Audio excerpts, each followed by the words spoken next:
৭৫ কোটি বছরের প্রাচীন এক নদীর মৃত্যু কি শুধুই প্রকৃতির খেলা, না এর পেছনে ছিল মানুষের ষড়যন্ত্র?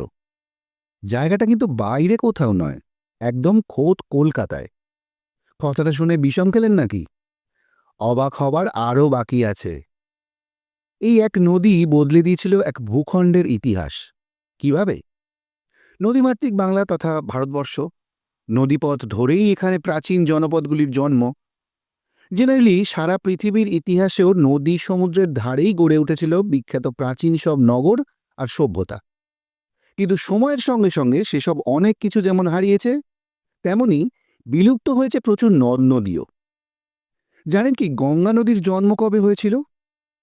কলকাতার পুরনো ছবি যেসব বিদেশি পেইন্টাররা এঁকেছেন, সবেতেই কিন্তু দেখা যায় গঙ্গার প্রচুর স্রোত। কিন্তু কালীঘাটের গায়ে বর্তমানে যে নালা দেখা যায়, তার সাথে 1550 খ্রিস্টাব্দে জাউডি ব্যারেজ এবং 1660 খ্রিস্টাব্দে ভ্যান্ডেন ব্রুকের আঁকা ছবির সাথে কোনো মিল আজ খুঁজে পাবেন না। এটা ভাববেন না ওনাদের কল্পনায় আঁকা ছবি, সেটাই নাকি ওনাদের আঁকা আদি গঙ্গা। কিন্তু গঙ্গার আবার আদি কি? আবার এই আদি গঙ্গাকেই টালির নালা, সারমানের খাল, গোবিন্দপুর খাঁড়ি নামেও ডাকা হয়। কেন? কিভাবেই বা সে এমন নদী থেকে নালা হয়ে গেল? আদিগঙ্গা কিসের জন্য বিখ্যাত? আদিগঙ্গার মৃত্যুর জন্যই বা দায়ী কারা? কি খুব গোলমাল লাগছে? ভিডিওটা স্কিপ না করে মন দিয়ে পুরোটা শুনলে জানতে পারবেন সব কথা। আর সেই সব কথা জানাতে আমি সায়ন আর পিনাকি চলে এসেছি হিস্ট্রি এভিনিউর আরেকটি নতুন ব্লগ নিয়ে আপনাদের জন্য। চলুন আদিগঙ্গার পথ ধরে বেরিয়ে পড়ি আজকের ইতিহাসের খোঁজে। প্রথমেই বলে রাখা ভালো, আজ কোনো কিংবদন্তি নিয়ে আলোচনা করতে আসিনি। ভূতাত্ত্বিকদের মতে আজ থেকে প্রায় ৭৫ কোটি বছর আগে জন্ম হয়েছিল গঙ্গার, গন্ডোয়ানাল্যান্ডের উত্তর দিকে সরে যাওয়ার সময়। হিমালয় সৃষ্টির সঙ্গে সঙ্গেই তৈরি হয়েছিল প্রধান দুই নদী গঙ্গা আর সিন্ধু। দক্ষিণ ভারতীয় পেনিনসুলা অঞ্চলটি বাদ দিলে ভারতীয় ভূখণ্ডের অধিকাংশটাই তৈরি হয় এই দুই নদীর বয়ে আনা পলি দিয়ে। তবে নরম পলিমাটির গাঙ্গেয় অববাহিকা একদিকে যেমন উর্বর, তেমনি ভঙ্গুর, মানে সহজেই ভেঙে যায়। আর সেই কারণেই বারবার গতিপথ বদলেছে দক্ষিণ বাহিনী গঙ্গার। আর তার প্রভাব পড়েছে দুই বাংলায়, বিশেষ করে দক্ষিণবঙ্গে। ইতিহাস বলছে দ্বাদশ শতাব্দীর আগে পর্যন্ত গঙ্গার মূল ধারা প্রবাহিত হতো ভাগীরথী নদীর পথেই, আর তা সমুদ্রে মিশত আদি গঙ্গার পথে। পদ্মা ছিল ছোট্ট শাখা নদী মাত্র। পরবর্তী 400 বছরে জলপ্রবাহ বাড়তে বাড়তে ভাগীরথী এবং পদ্মার আয়তন প্রায় সমান হয়ে দাঁড়ায়। তার কারণ ভাগীরথীতে ক্রমশ পলি পড়ে গতিরুদ্ধ হয় প্রবাহের। গঙ্গার মূল প্রবাহ সরে যায় পদ্মায়।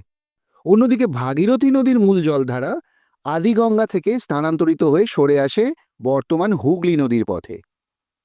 গঙ্গার মূল গতিপথ পরিবর্তনের সাথে ঠিক এইভাবেই ক্রমশ বদলেছে বঙ্গের গাঙ্গেয় উপত্যকাও।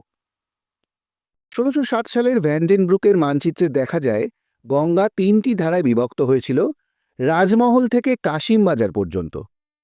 1 শতকের মধ্যেই পরিবর্তিত হয়ে যায় এই ছবি। 1720 সালে প্রবর্তিত ডেলিসলির মানচিত্রে দেখা যায় ক্রমশ পূর্ব দিকে সরছে ভাগীরথী গঙ্গার মূল গতিপথ। আরও পরে সে সময় গঙ্গার মূল ধারার সমান্তরালে প্রবাহিত হতো শিবনারায়ণ নামের একটি নদী। জানা যায় 1801 সালের বন্যার সময় গঙ্গা গ্রাস করে নেয় প্রায় 25,000 একর জমি। তার সাথে অস্তিত্ব মুছে যায় আস্ত শিবনারায়ণ নদীর। আদিগঙ্গা, অন্যান্য নাম গোবিন্দপুর খাঁড়ি, সারম্যানের নালা বা টালির নালা। পশ্চিমবঙ্গের কলকাতা ও দক্ষিণ 24 পরগনা জেলার মধ্যে দিয়ে প্রবাহিত একটি ছোট নদী। খ্রিস্টীয় পঞ্চদশ থেকে সপ্তদশ শতাব্দী পর্যন্ত এই নদীটি ছিল হুগলি নদীর প্রধান ধারা।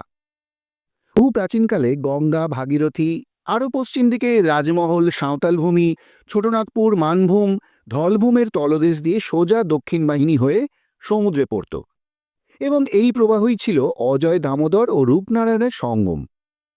এই নদী তিনটি তখন দৈর্ঘ্যে ছোট। ভাগীরথী প্রবাহের দক্ষিণতম সীমায় রূপনারায়ণের সঙ্গমস্থলে অধুনা তমলুকে ছিল তাম্রলিপ্ত বন্দর।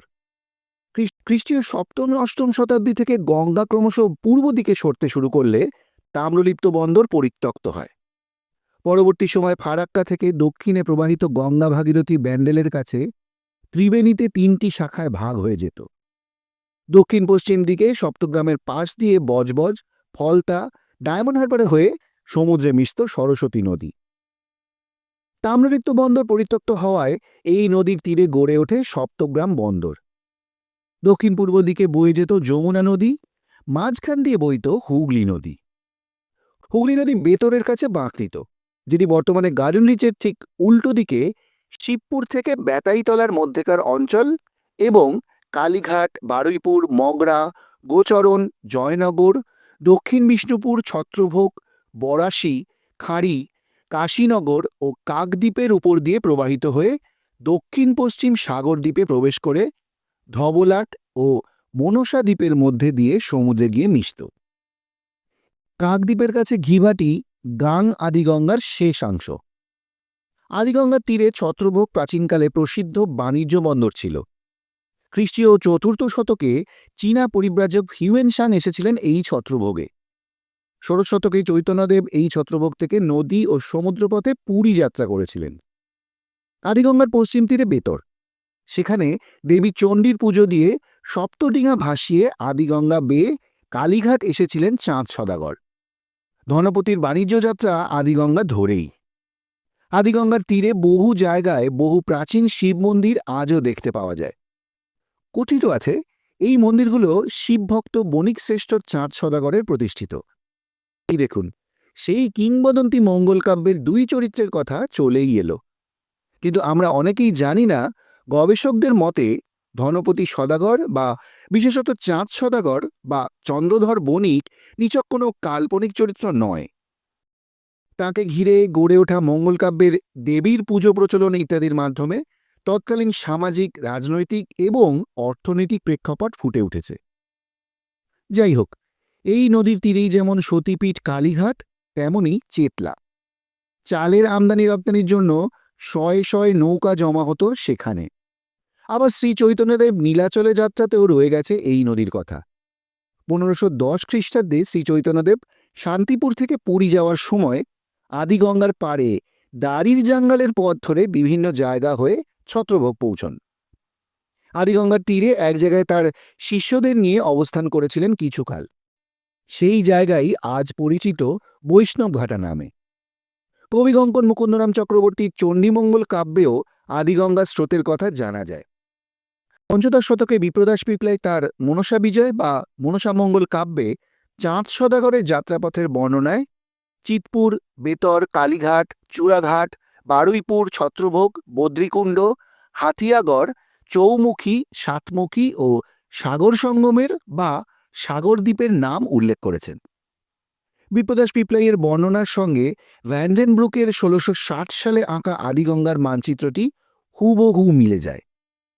অষ্টাদশ শতকে আদিগঙ্গা শহর কলকাতা তৈরির জন্য অন্যতম প্রধান গোবিন্দপুর গ্রামের দক্ষিণ সীমা নির্দেশ করত, তাই এটিকে গোবিন্দপুর খাঁড়ি বলা হতো। 1717 সালে দিল্লিতে মুঘল সম্রাট ফারুকশিয়ারের কাছে ইস্ট ইন্ডিয়া কোম্পানি দৌত্যের সময় দূত দলের নেতা এডওয়ার্ড সারম্যান এটিকে সংস্কার করেন এবং কিছুকালের জন্য এর নাম হয় সারম্যানের নালা।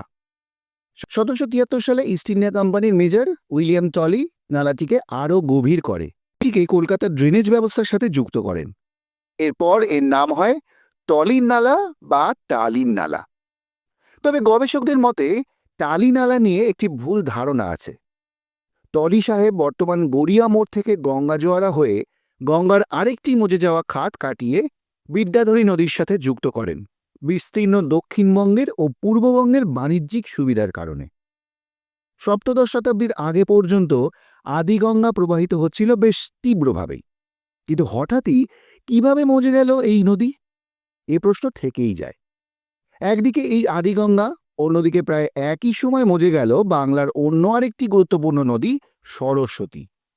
তার তীরের সপ্তগ্রাম বন্দরের জয়গান শোনা যায় মধ্যযুগ ধরে। এদেশের বণিকদের সাগর পাড়ি দেওয়ার মাধ্যম ছিল আদিগঙ্গা, আর ইউরোপীয় বণিকদের ছিল সরস্বতী নদী।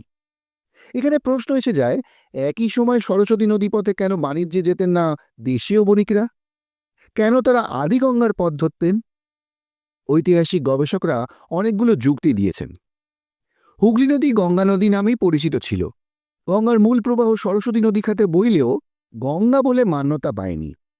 হুগলি নদী নাম হয় পর্তুগিজরা এখানে আসার পর। আদিগঙ্গার তীরে অনেক তীর্থস্থান এবং অনেক প্রাচীন বাণিজ্যিক স্থান ছিল। এছাড়াও সরস্বতী নদীপথে ছিল পর্তুগিজ জলদস্যুদের উৎপাত এবং রাজনৈতিক অস্থিরতা। তাছাড়াও আদিগঙ্গার পথ দিয়ে পূর্ববঙ্গের প্রাচীন চট্টগ্রাম বন্দর হয়ে দক্ষিণ পূর্ব এশিয়া এবং বহির্বিশ্বের অন্যান্য দেশে বাণিজ্যে যাওয়া ছিল অনেক সুবিধাজনক। কথিত আছে এই আদিগঙ্গার শীর্ণ হয়ে যাওয়ার পিছনে ইউরোপীয় বণিকদের এক গুরুত্বপূর্ণ অবদান রয়েছে। এখানে অবশ্য ইউরোপীয় বলতে ওলন্দাজদের ভূমিকার কথাই বলা হয়ে থাকে।